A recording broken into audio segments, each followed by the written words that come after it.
Saturday morning, and in the small town of Seahouses, boats are ready to set sail and make the short journey to the Farne Islands.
Home to over 100,000 pairs of breeds of seabirds every year, the National Trust recently celebrated 90 years of maintaining the 28 islands and creating the perfect natural wildlife bird sanctuary. One of its star attractions, the Atlantic Puffin, has been a favourite of visitors for many years. Known for their brightly coloured beaks, pure white faces and clown-like appearance, nicknamed the Clown of the Sea, although not considered to be an endangered species, they would have once been found in much larger numbers around the world.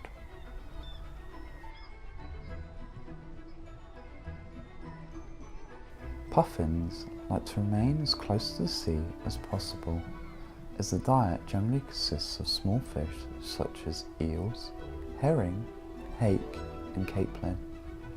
They can carry up to 10 fish back to their nests at any one time, with the record in Britain being 62 fish back all at once.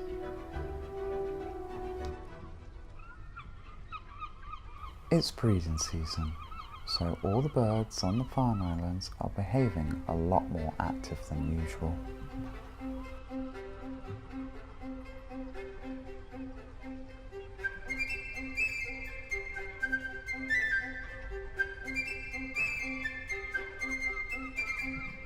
Nests are being made to safely hatch their eggs, and even some poorly prepared birds are trying to be sneaky and steal from other nests.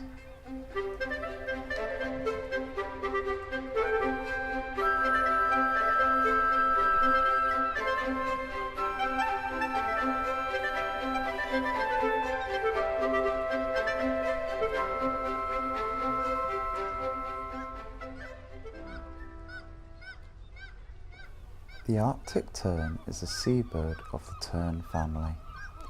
With its long white tail and black head, they are known to be the ultimate long-distance migrants, spending summer in the UK and the winter in the Antarctic.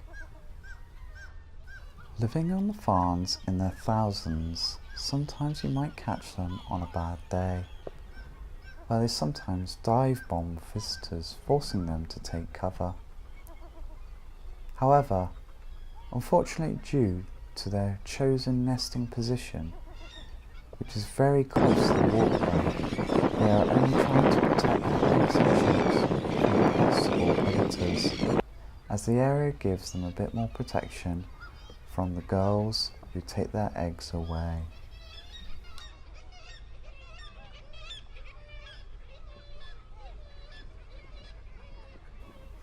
One of the National Trust's largest success stories on the Farne Islands is the guillemot.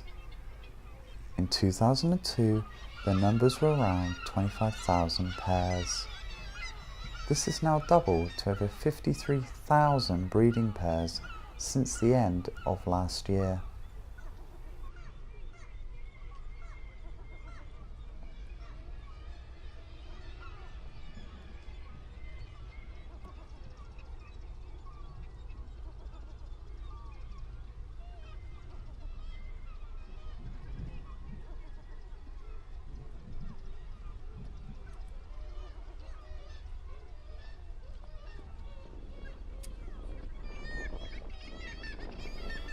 With many birds on the island looking very similar, one in particular, the kittiwake, gets mixed up a lot by visitors, especially as the herring gulls also live on the island. The difference between them include the slight different colour of the beaks, the kittiwake being more yellow, smaller in size and having a black legs, not orange like the herring gulls. This summer, the public are flocking to see some of the seabirds that have already hatched their chicks. The cormorant and shag are some of the largest birds on the island and are also the first to breed. Also making their nests quite close to the footpath, visitors get up and close and look at some of their newly born chicks.